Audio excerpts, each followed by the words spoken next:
Students, welcome back to my channel English Mantram, जहां पर हम तैयारी करते हैं इंग्लिश की किसी भी कंपटीशन लेवल के लिए। आज से हम अपना लिटरेचर पार्ट पढ़ेंगे और लिटरेचर में पढ़ेंगे figure of speech. Figure of speech means अलंकार, हिंदी में हम कहते हैं अलंकार। फिगर ऑफ स्पीच एक इम्पॉर्टेंट टॉपिक बन जाता है। पीजीटी, टीजीटी लेवल में फिगर ऑफ स्पीच को काफ़ी पूछते हैं। 7 to 8 मार्क्स का फिगर ऑफ स्पीच आता है। फिगर ऑफ स्पीच से काफ़ी वर्सटाइल तरीके से क्वेश्चंस आते हैं। स्टूडेंट्स के मन में एक नोशन होता है, ये नोशन उनका है कि एग्जाम्पल्स दे देते हैं और उसके बाद 4 ऑप्शन है, उसमें उनको फाइंड आउट करना है कि किस टाइप का फिगर ऑफ स्पीच है। बट अब काफ़ी वर्सटाइल तरीके से एग्जाम में जो पैटर्न है काफ़ी चेंज हो गया है और काफ़ी वर्सटाइल तरीके से क्वेश्चंस को पुटअप करते हैं। मैं आपको कुछ क्वेश्चंस पढ़कर बताती हूँ जो कि प्रीवियस ईयर्स में पूछे गए हैं और ये क्वेश्चन सिर्फ एग्जाम्पल्स के थ्रू नहीं है, डेफिनेशन बेस्ड भी हैं। 1 वर्ड में आप किसी फिगर ऑफ स्पीच को कैसे डिफाइन करेंगे, इस तरह से जो क्वेश्चंस आते हैं मैं आपको अभी रीड करके बताती हूँ और ये भी बताती हूँ कि ये प्रीवियस ईयर में किस ईयर में पूछे गए क्वेश्चंस हैं। तो कुछ फ्रिक्वेंटली आज जो क्वेश्चंस मैं यहाँ पर डिस्कस करूँगी। फिगर ऑफ स्पीच क्या होता है, उसकी डेफिनेशन को समझेंगे, कुछ इंपॉर्टेंट फिगर ऑफ स्पीच को उनकी डेफिनेशन और लिटरेरी एग्जाम्पल्स के साथ समझेंगे। और वीडियो के लास्ट में वो जो क्वेश्चंस हैं जो प्रीवियस ईयर में पूछे गए हैं उनको हम सॉल्व करेंगे। तो इस तरह से हम आज की क्लास में फिगर ऑफ स्पीच के क्वेश्चंस को सॉल्व करेंगे। अगर आप मेरे चैनल पर नए हैं और अभी तक हमारे चैनल को सब्सक्राइब नहीं किया है तो इंग्लिश मंत्रम को सब्सक्राइब कर लीजिए, बेल आइकन को हिट कर लीजिए ताकि लेटेस्ट वीडियोस की इंफॉर्मेशन आप तक तुरंत आ जाए। तो स्टार्ट करते हैं आज का क्लास फिगर ऑफ स्पीच के साथ।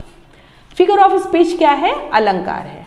टीजीटी, पीजीटी लेवल में जिस तरह से क्वेश्चन आते हैं वो मैं आपको रीड करके बताती हूँ कि किस तरह से वर्सटाइल तरीके से क्वेश्चंस पूछते हैं। तो ये फर्स्ट क्वेश्चन जो कि टीजीटी 2000 में पूछा था, which of the following word is ओनोमेटोपोइया? Which of the following word is ओनोमेटोपोइया? ओनोमेटोपोइया एक फिगर ऑफ स्पीच होता है और 4 ऑप्शंस आपको दिए हुए हैं और इन 4 ऑप्शन में आपको ये बताना है कि कौन सा वर्ड, इन 4 ऑप्शंस में कौन सा वर्ड ओनोमेटोपोइया है। 2000 ने पूछा था।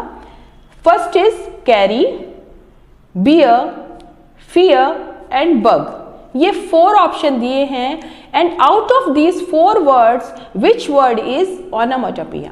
इस तरह से आपको बताना है कि कौन सा वर्ड। देखिए यहाँ पर किसी तरह का कोई एग्जाम्पल नहीं दिया है, जस्ट 4 वर्ड दिए हैं और इसमें से हमको ओनोमेटोपोइया उन्होंने पहले ही बता दिया है कि ये ओनोमेटोपोइया फिगर ऑफ स्पीच है और कौन सा वर्ड है ये बताना है। दूसरा किस तरह से आता है? The rhyming of vowel sound without the rhyming of consonant is known as. ये पीजीटी 2004 में पूछा गया था। मैं फिर से पढ़ती हूं। The rhyming of vowel sound without the rhyming of consonant is known as. 4 options हैं, alliteration, melody, pun and assonance. ये 4 ऑप्शंस हैं and out of these 4 options ये जो ऊपर डेफिनेशन दी हुई है ये किस फिगर ऑफ स्पीच की है, तो ये आपको बताना है। थर्ड क्या है? Find out the figure of speech which is used in given sentence. ये टीजीटी 2005 में पूछा गया था। Find out the figure of speech used in given sentence. जो नीचे सेंटेंस दिया हुआ है इसमें कौन सा फिगर ऑफ स्पीच यूज किया गया है? अगेन 4 ऑप्शन है। सो जो सेंटेंस है वो है authority forgets a dying king. Authority forgets a dying king. Options are personification, apostrophe, hyperbole and metaphor. इन 4 ऑप्शंस में से ये कौन सा फिगर ऑफ स्पीच है ये पूछा गया है। फोर्थ इज पन। पन एक फिगर ऑफ स्पीच होता है। पन क्या है? टीजीटी 2005 में पूछा गया था। पन क्या है? सी यहाँ पर कोई डेफिनेशन नहीं दी है, कोई एग्जाम्पल नहीं दिया हुआ है, कुछ वर्ड्स दिए हुए हैं जो पन, जो कि एक फिगर ऑफ स्पीच है, इसको किस तरह से डिफाइन करते हैं आप 1 वर्ड में बताइए। तो 4 ऑप्शंस है आपके पास। Opposite word, second a play on words, third half rhyme and fourth rhyme. तो इस तरह से ये 4 ऑप्शंस दिए हुए हैं। इन 4 ऑप्शंस में पन के लिए कौन सा सुटेबल वर्ड है ये आपको बताना है। तो आपने देखा कि जो एक तरीका होता था कि एक एग्जाम्पल दे दिया और इसमें से फिगर ऑफ स्पीच कौन सा है ये बताना है, इस एग्जाम्पल में कौन सा फिगर ऑफ स्पीच है ये बताना है। जस्ट इतना ही नहीं आता है, अब किस तरह तरह से क्वेश्चंस पुटअप किए जाते हैं और उन सब को हमको सॉल्व करना होता है। तो अगर हमारा फिगर ऑफ स्पीच का कॉन्सेप्ट एकदम क्लियर है उसकी डेफिनेशन के साथ, तो किसी भी तरह का एग्जाम्पल आ जाएगा हम उसको प्रॉपर्ली सॉल्व कर पाएंगे। तो इन सारे क्वेश्चंस को हम वीडियो के लास्ट में सॉल्व करेंगे, क्योंकि तब तक हम डेफिनेशन पढ़ चुके होंगे, एग्जाम्पल्स पढ़ चुके होंगे, लिटरेरी एग्जाम्पल्स पढ़ चुके होंगे और इनको हम प्रॉपर्ली सॉल्व कर पाएंगे। तो इनको हम वीडियो के लास्ट में सॉल्व करेंगे। पहले ये जान लेते हैं कि फिगर ऑफ स्पीच जो हमारा आज का टॉपिक है ये क्या होता है। फिगर ऑफ स्पीच को हम जानते हैं इसकी डेफिनेशन के साथ, एग्जाम्पल्स के साथ कि ये किस तरह से होता है। इसको पोएट्स या राइटर्स अपनी लैंग्वेज में क्यों यूज करते हैं। जानते हैं फिगर ऑफ स्पीच क्या होता है, डेफिनेशन क्या होती है ये जान लेते हैं। तो फिगर ऑफ स्पीच को हम हिंदी में कहते हैं अलंकार। अलंकार मतलब होता है आभूषण। जैसे हम खुद को एडॉर्न करने के लिए, खुद को सजाने के लिए आभूषण पहनते हैं, उसी तरह से राइटर्स यूज करते हैं फिगर ऑफ स्पीच को अपनी लैंग्वेज को एडॉर्न करने के लिए, अपनी लैंग्वेज को इम्प्रेसिव एंड इफेक्टिव बनाने के लिए। डेफिनेशन के थ्रू समझते हैं। Figure of speech is a poetic device which is used in a language to produce a greater or impressive effect on readers or listeners mind। मैं फिर से रीड करती हूँ डेफिनेशन को। Figure of speech is a poetic device which is used in a language to produce a greater or impressive effect on readers and listeners mind। Figure of speech क्या है? एक poetic device है, एक poetic device है, एक ऐसी device है जिसको राइटर अपनी लैंग्वेज में एक ग्रेटर और इम्प्रेसिव इफेक्ट डालने के लिए, एक ऐसा इफेक्ट डालने के लिए जो रीडर्स के माइंड को अट्रैक्ट करे, ऐसा इफेक्ट डालने के लिए यूज करते हैं। फिगर ऑफ स्पीच एक अलंकार है।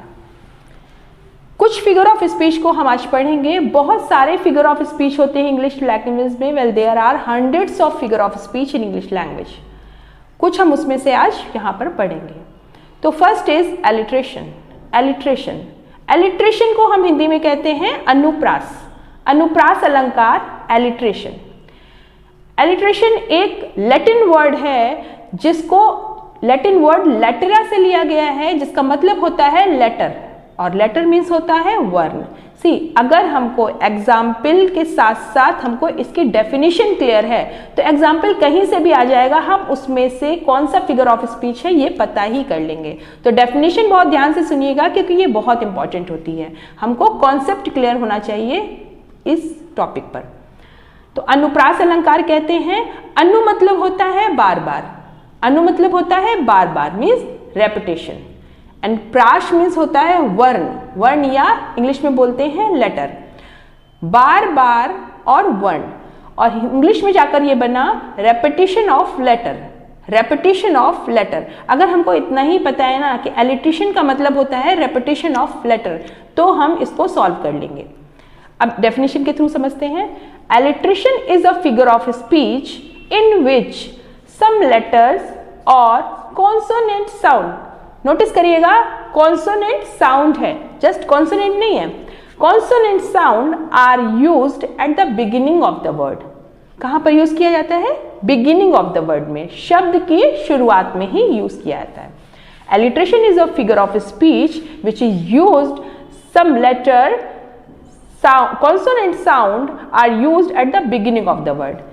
किसी भी शब्द के शुरुआत में हम एलिट्रेशन को यूज करते, क्या यूज किया? कॉन्सोनेंट साउंड को यूज किया।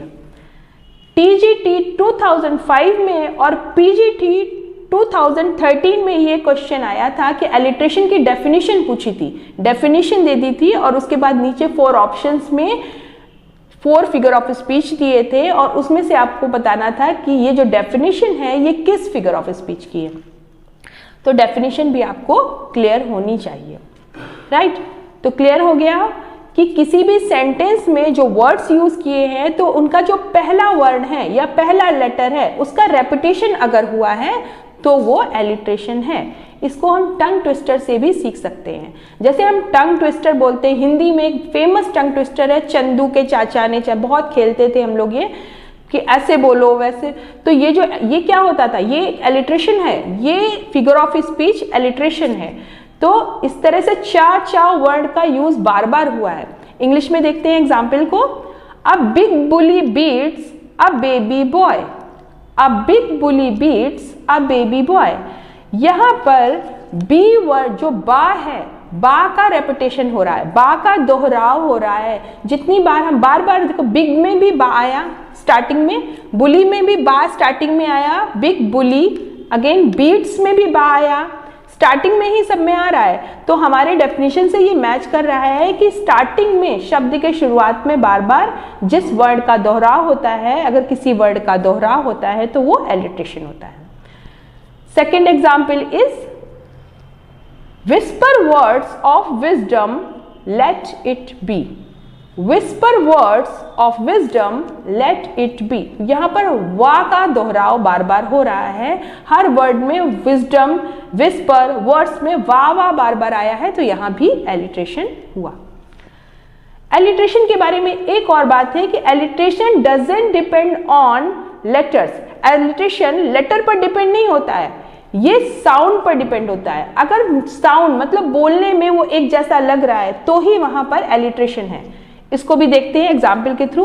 अगर मैं बोलूं एक phrase not naughty, not naughty, यहाँ पर एक पहला वर्ड है नॉट और दूसरा वर्ड है नॉटी, और दोनों का फर्स्ट लेटर एन है और दोनों में ना यूज किया गया है। यहाँ पर एलिट्रेशन है, ना व्यंजन का दोहराव हो रहा है।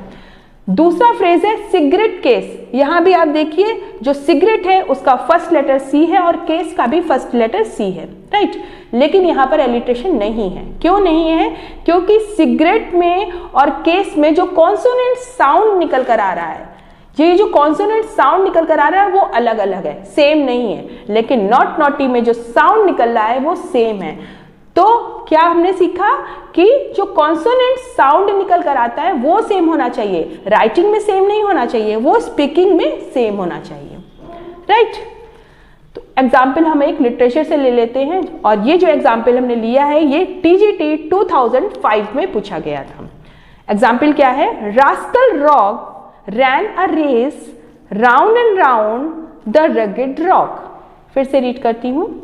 Rascal rock ran a race round and round the rugged rock। TGT 2005 में पूछा गया था। और आप देखिए यहाँ पर जो फर्स्ट वर्ड रास्कल में आर कर, अगेन सेकंड वर्ड में भी आर है, स्टार्ट हुआ है वर्ड आर से, थर्ड भी आर से स्टार्ट हुआ है, उसके बाद फिफ्थ जो है फोर्थ ए है और फिफ्थ में भी आर। तो आर का रा व्यंजन जो है उसका रेपिटेशन दिया हुआ है। तो ये जो रा व्यंजन का रेपिटेशन दिया हुआ है यही शो करता है कि यहाँ पर alliteration figure of speech use किया गया है, राइट। आई होप एलिट्रेशन आपको क्लियर हो गया होगा कि एलिट्रेशन क्या है। ये सेम कॉन्सोनेंट साउंड से हम इसको पहचानते हैं। अगला है एजोनेंस। एजोनेंस क्या होता है इसको जान लेते हैं। Second figure of speech is assonance. Assonance assonance क्या होता है? मैं एलिट्रेशन के जस्ट बाद एजोनेंट पढ़ाना इसलिए पसंद करती हूँ क्योंकि ये दोनों ही काफ़ी हद तक समान है और काफ़ी हद तक इनमें एक डिफरेंस भी है। तो अगर इसको यहीं पर क्लियर कर लिया जाए तो ये दोनों बहुत इजीली हम सीख जाते हैं। क्योंकि एलिट्रेशन में क्या था, व्यंजन का रेपिटेशन होता था, और एजोनेंस में क्या होता है, स्वर का रेपिटेशन होता है, वॉल का रेपिटेशन होता है। एजोनेंस को हिंदी में बोलते हैं स्वर साम्य। स्वर साम्य मतलब समान स्वर। नाम से ही पता चल रहा है कि एक जैसे स्वर यूज किए जाते हैं, एक जैसे वॉल यूज किए जाते हैं। स्वर क्या होते हैं? ए, ई, आई, ओ, यू, ये जो वॉवेल होते हैं, और हिंदी में आ, ई का जो स्वर होता है ये एजोनेंस में आता है। ये जो अगर इनका रेपिटेशन होता है तो ये एजोनेंस होता है। एजोनेंस एजोन से लिया गया है जो कि एक फ्रेंच वर्ड है।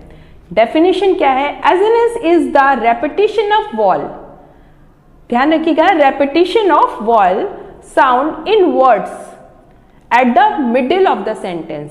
हमने एलिट्रेशन में क्या सीखा था? Eight the beginning of the word. और यहाँ पर क्या है? Assonance is the repetition of vowel sound in words at the middle of the sentence. यहाँ पर वॉल साउंड का जो रेपिटेशन हो रहा है वो कहाँ पर हो रहा है? वाक्य में जो शब्द दिए हुए हैं उनके बीच में। और एलिट्रेशन में क्या होता था? वर्ड्स की स्टार्टिंग में, और यहाँ पर वर्ड्स के बीच में हो रहा है। ये डिफरेंस है। एक और क्या डिफरेंस है कि वहाँ पर जो एलिट्रेशन में था वो कॉन्सोनेंट साउंड का रेपिटेशन हो रहा था, और एजोनेंस में क्या हो रहा है? एजोनेंस में हो रहा है वॉल साउंड का रेपिटेशन, राइट? तो एजोनेंस क्या होता है? जो वॉल साउंड होते हैं, means A, E, I, O, you का जो साउंड होता है, इनका रेपिटेशन होता है। और कहाँ पर होता है? शब्दों के बीच में। एग्जाम्पल देखते हैं। Clap your hand, clap your hand and stamp your feet. Clap your hand and stamp your feet. बोलकर आप जब आप देखेंगे तब आप फिगर ऑफ स्पीच को फाइंड आउट कर पाएंगे। क्लैप, ए का स्वर निकला। योर हैंड, अगेन ए का स्वर निकला। स्टैम्प में भी ए का स्वर निकल रहा है। तो इस तरह से एक ही सेंटेंस में 3 टाइम हम रेपिटेशन देख रहे हैं वॉल ए का, तो ये हमारा यहाँ पर एजोनेंस है। एक और एग्जाम्पल लेते हैं। The rain in Spain fall mainly on the plain. The rain in Spain falls mainly on the plain. यहाँ पे ए स्वर जो है उसका रेपिटेशन दिखा रहा है, और कहाँ पर दिखा रहा है? शब्दों के बीच में। और हमारी डेफिनेशन में भी तो यही बताया था कि शब्दों के बीच में जो स्वर यूज किए जाएंगे, स्वर का रेपिटेशन होगा, वही तो एजोनेंस होगा। तो हमारा एजोनेंस यहाँ पर क्या है? रेन इन स्पेन, यहाँ पर falls mainly on the plain. तो यहाँ पर ए जो स्वर है उसका रेपिटेशन दिखा रहा है। यहाँ पर हमने इजीली फाइंड आउट कर लिया कि ये एजोनेंस है। एक चीज और, जैसे मैंने एक एग्जाम्पल लिया, son of gun. Son of gun, son SON होता है और गन क्या होता है? GUN होता है। यहाँ पर एजोनेंस है, जबकि यहाँ पर जो हमारे वॉल्स हैं वो सेम नहीं है। सन में हमने वॉल O का यूज किया है और गन में यूज किया है वॉल U का, फिर भी ये एजोनेंस है क्योंकि इनका जो स्वर है वो सेम है। जो इनका ध्वनि निकल रही है, जो इनका साउंड निकल रहा है वो एक ही है। अ का निकल रहा है, सन गन, अ का स्वर निकल रहा है, इसलिए यहाँ पर एजोनेंस होगा, राइट? तो क्या मैटर करता है? लेटर मैटर नहीं करता है, मैटर करता है उसका साउंड। चाहे हम एलिट्रेशन में हो या हम एजोनेंस में हो, दोनों में साउंड मैटर करता है। डिफरेंस क्या है? एलिट्रेशन में कॉन्सोनेंट साउंड मैटर करता है और एजोनेंस में हम क्या देखते हैं? हम स्वर देखते हैं, हम वॉल साउंड देखते हैं। दोनों में ये डिफरेंस है। आई होप दोनों के डिफरेंस के थ्रू आपको दोनों की डेफिनेशन और एग्जाम्पल क्लियर हो गया होगा।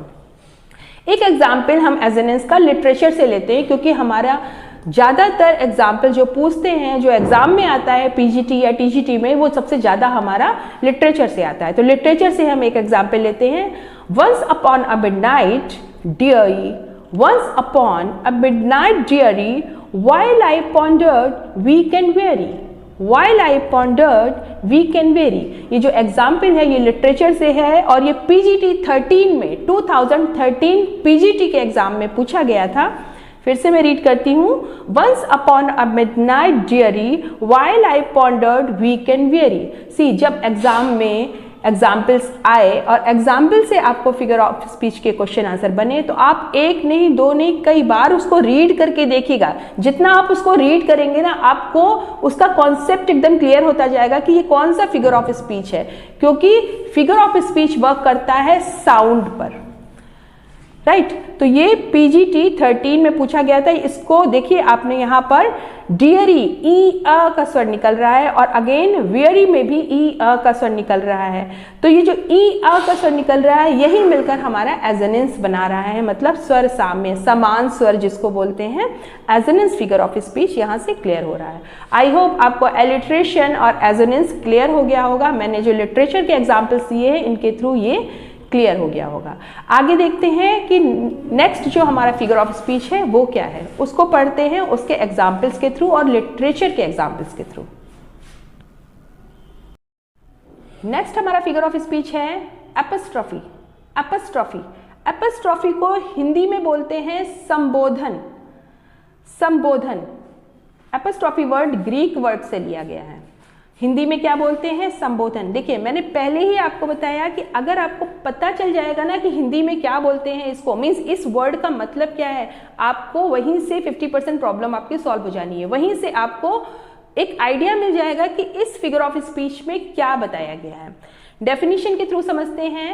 Epistrophe is a figure of speech in which there is a direct address to the dead और द एब्सेंट पीपल या पर्सन, राइट। एपिस्ट्रॉफी एक ऐसा फिगर ऑफ स्पीच है जिसमें कि डायरेक्ट एड्रेस किया जाता है जो लोग नहीं हैं या जो लोग मृत हैं या जो एब्सेंट है, जो वहां पर नहीं है, उन लोगों को या उन चीजों को डायरेक्ट एड्रेस कर दिया जाता है। एक और क्वालिटी होती है एपिस्ट्रॉफी में एक्सक्लामेशन मार्क यूज किया होता है। ये सबसे बड़ा जो मतलब एक पहचान होती है एपिस्ट्रॉफी की कि एक्सक्लामेशन मार्क इसमें यूज किया गया होता है। तो इस एक्सक्लामेशन मार्क से हम पहचान लेते हैं कि ये एपिस्ट्रॉफी है। डेफिनेशन हो गया क्लियर आपको? Apostrophe is a figure of speech in which there is a direct address to the dead और to the absent, right. Exclamation mark use करते हैं, मतलब संबोधन चिन्ह जो होता है हिंदी में बोलते हैं, उसको यूज करते हैं, उससे भी हम पहचान सकते हैं। एग्जाम्पल्स देखते हैं। डेथ कम सून, डेथ कम सून, जो ये डेथ है उसके बाद क्या यूज किया है? एक्सक्लामेशन मार्क यूज किया है। ये जो एक्सक्लामेशन मार्क है सबसे बड़ी इसका आइडेंटिफिकेशन तो यही होता है कि यहाँ पर epistrophe figure of speech use किया गया है। ओके, तो डेथ कम सून, यहाँ पर क्या है? डेथ को संबोधित किया जा रहा है, डेथ को पुकारा जा रहा है, बुलाया जा रहा है और उससे बात कही जा रही है। तो क्या ऐसा पॉसिबल है? नहीं। तो क्या हम यहाँ पर एपिस्ट्रॉफी है, क्योंकि जो मृत लोग हैं या जो मृत जो लाइफलेस चीजें हैं उनको डायरेक्ट एड्रेस किया जाता है, पुकारा जाता है। तो यहाँ पर एपिस्ट्रॉफी यूज की है। Second example is world O life O time. World, उसके बाद क्या है? एक्सक्लामेशन मार्क यूज किया है। अगेन ओ लाइफ, फिर से एक्सक्लामेशन मार्क यूज किया है। ओ टाइम, वर्ड को पुकारा जा रहा है। ओ लाइफ, लाइफ को, जीवन को पुकारा जा रहा है। ओ टाइम, समय को पुकारा जा रहा है। और आप प्रैक्टिकली सोचिए, क्या ये चीजें जिनको हम पुकार रहे हैं क्या वो कभी आंसर करेंगी? नहीं।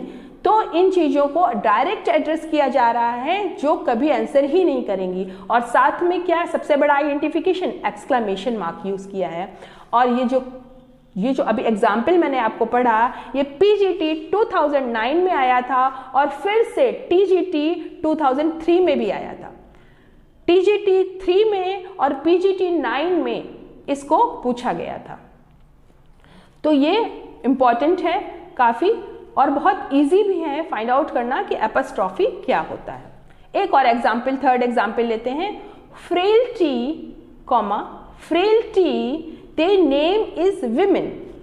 Frailty the name is women, ये टीजीटी 2009 में पूछा गया था।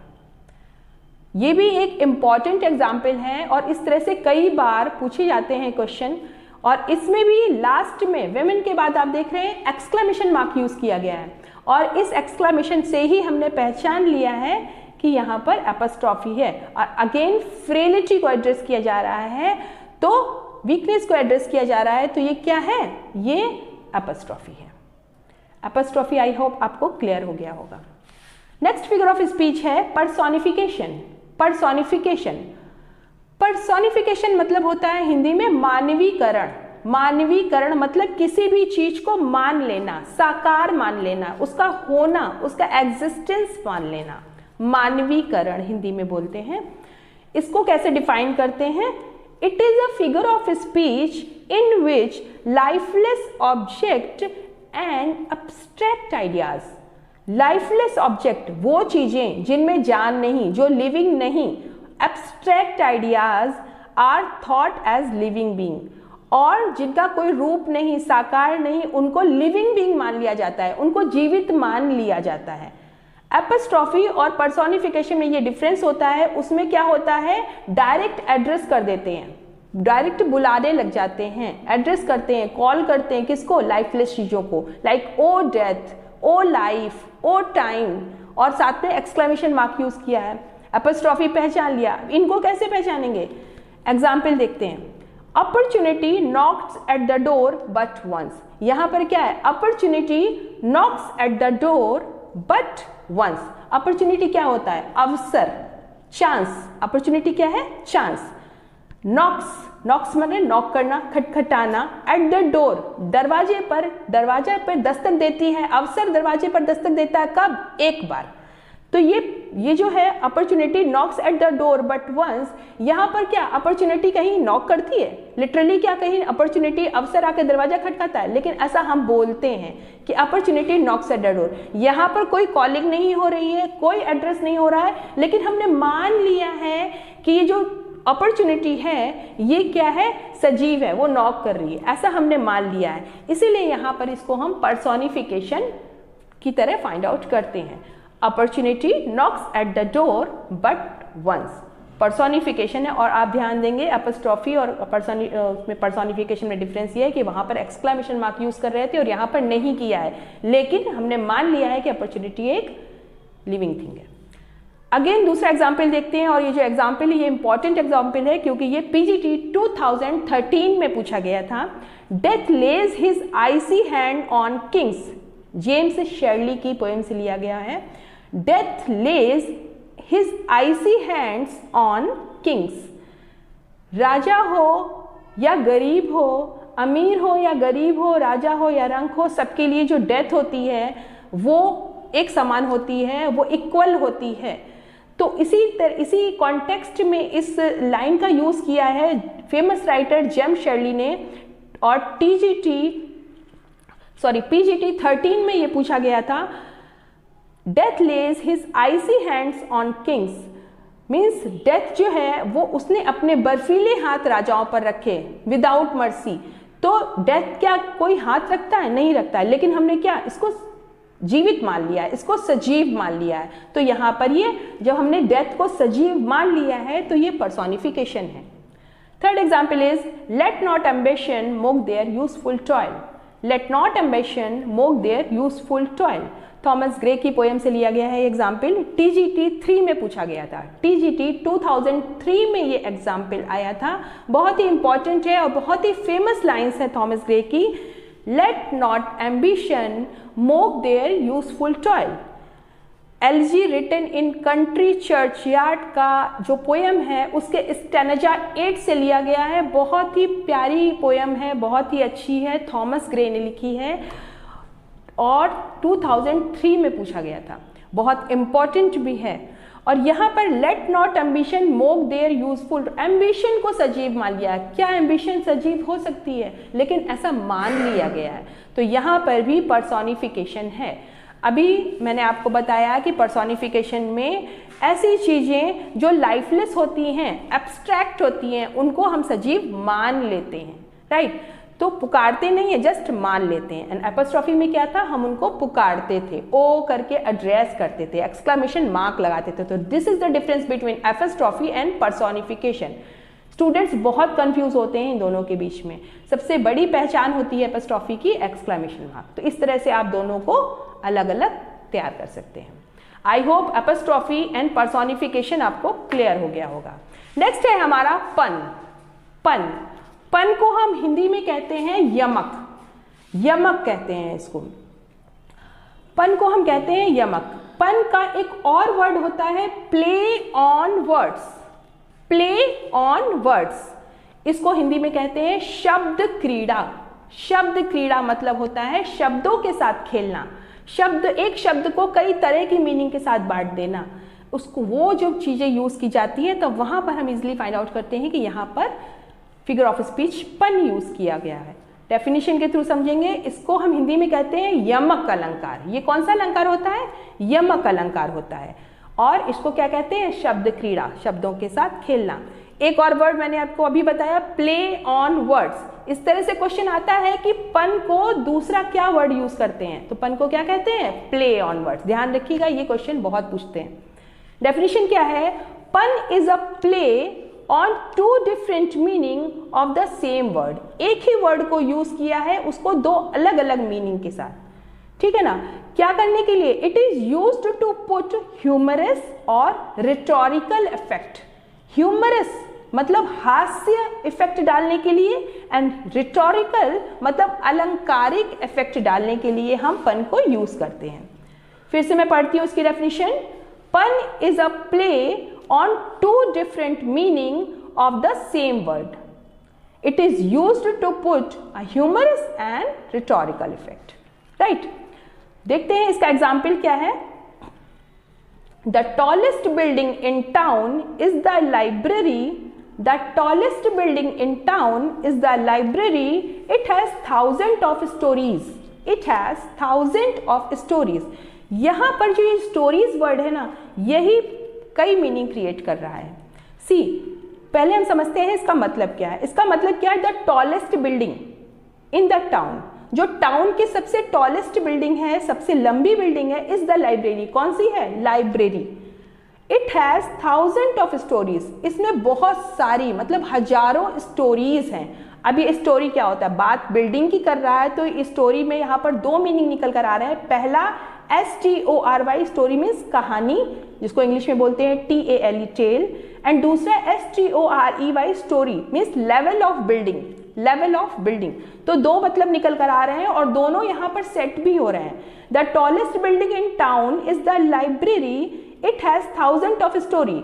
जो लाइब्रेरी सबसे ऊंची बिल्डिंग है टाउन की, वो लाइब्रेरी है, उसमें बहुत सारी स्टोरीज हैं, माले हैं, लेवल है। और दूसरा क्या मतलब निकल आ रहा है? The tallest building in town is library. Library है, लाइब्रेरी मीन्स पुस्तकालय है, जिसमें बहुत सारी स्टोरीज है, क्या है? कहानियां हैं। तो दो मतलब निकल कर आ रहे हैं। तो यहाँ पर हम देखते हैं कि यहाँ पर पन फिगर ऑफ स्पीच को यूज किया हुआ है। दूसरा एग्जाम्पल ले लेते हैं और ये एग्जाम्पल लिटरेचर से है। PGT 2002 में ये पूछा गया था, ये एक इंपॉर्टेंट एग्जाम्पल है। N ambassador is an honest man. N ambassador is an honest man who lies abroad for the good of his country. Who lies abroad for the good of his country.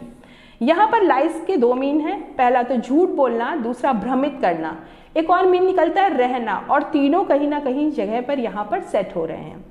तो एक ही word के कई meaning होना, एक ही word के कई मीनिंग होना पन फिगर ऑफ स्पीच को शो करता है। ओके, तो आई होप आपको ये जो पन फिगर ऑफ स्पीच है ये क्लियर हो गया होगा और इसके एग्जाम्पल के साथ आपने समझ लिया होगा कि किस तरह से हम एग्जाम्पल्स में पन को यूज करते हैं।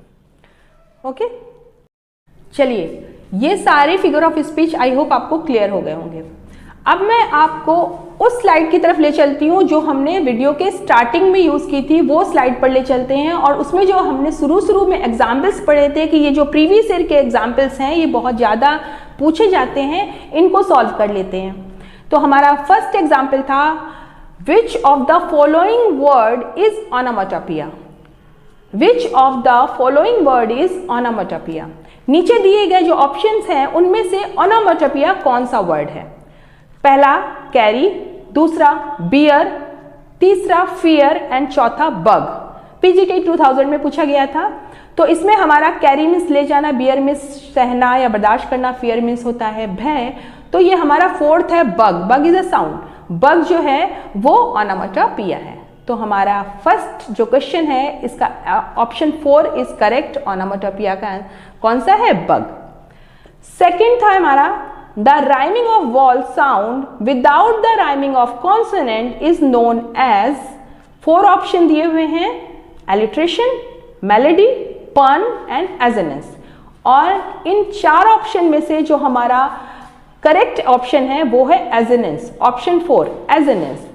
एजोनेंस को अभी हमने डिटेल में पढ़ा कि एजोनेंस क्या होता है। एजोनेंस होता है repetition of wall, repetition of wall in the middle of the word. तो जो रेपिटेशन होता है वॉल का वर्ड के मिडिल में होता है वो होता है एजोनेंस। थर्ड हमारा क्वेश्चन था, find out the figure of speech which is used in given sentence. Sorry, find out the figure of speech used in given sentence. जो नीचे जो सेंटेंस दिया हुआ है इसमें कौन सा फिगर ऑफ स्पीच यूज किया है? TGT में पूछा हुआ ये क्वेश्चन है। Authority forgets a dying king, authority forgets a dying king. 4 options दिए हैं, personification, apostrophe, hyperbole and metaphor. तो यहाँ पर हमने अथॉरिटी को मान लिया है, पर्सोनिफिकेशन यहाँ पर यूज किया है। पर्सोनिफिकेशन मीन्स क्या होता है, मानवीकरण, अभी हमने पढ़ा मानवीकरण होता है। और authority forgets a dying king, यहाँ पर पर्सोनिफिकेशन यूज किया हुआ है। 4th एग्जाम्पल हमारा था पन इज, पन क्या है, बस इतना ही क्वेश्चन है। और उसके बाद 4 ऑप्शंस दिए हुए हैं, ऑपोजिट वर्ड होता है, प्ले ऑन वर्ड्स होता है, हाफ राइम होता है या राइम होता है। ये TGT 5 में पूछा गया था कि इन 4 ऑप्शंस में से पन क्या होता है। तो अगर आपको डेफिनेशन क्लियर है पन का तो आप इजीली बता सकते हैं। और मैंने आपको बताया अभी पन पढ़ाते समय कि पन क्या होता है, प्ले ऑन वर्ड्स होता है। पन क्या होता है, प्ले ऑन वर्ड्स। तो हमने पता कर लिया है कि जो सेकंड ऑप्शन है प्ले ऑन वर्ड, यही करेक्ट ऑप्शन है। पन क्या है, pun is a play on words, right. तो ये जो अभी हमने क्वेश्चन पढ़े ये किसी ना किसी ईयर में पूछे गए हैं, फ्रिक्वेंटली आस्क्ड क्वेश्चन है, बहुत इंपॉर्टेंट है और PGT TGT में इंग्लिश में बहुत ज़्यादा पूछते हैं। तो ये कुछ फिगर ऑफ स्पीच जो हमने आप पढ़े, एलिट्रेशन, एजनेंस, एपस्ट्रॉफी, पर्सोनिफिकेशन एंड पन, आई होप इनका कॉन्सेप्ट आपको क्लियर हो गया होगा, इनके डेफिनेशन और एग्जाम्पल के साथ आपको प्रॉपरली समझ आ गया होगा। अगर आज की क्लास आपको अच्छी लगी है तो हमारे चैनल इंग्लिश मंत्रम को सब्सक्राइब कर लीजिए, आज की क्लास को लाइक कर लीजिए, बेल आइकन को हिट कर लीजिए ताकि लेटेस्ट वीडियोस की इन्फॉर्मेशन आप तक तुरंत आ जाए। नेक्स्ट वीडियो में हम कुछ और फिगर ऑफ स्पीच पढ़ेंगे और कुछ फ्रिक्वेंटली आस्क्ड क्वेश्चंस देखेंगे जो PGT TGT में पूछे जाते हैं और उन क्वेश्चंस को डिस्कस करेंगे, उनकी डिफाइन के साथ उनको क्लियर करेंगे, नया प्रैक्टिस सेट लगाएंगे। तो मिलते हैं अगली क्लास में। And I want to say thanks to Unitech Computers for their technical support. Thank you.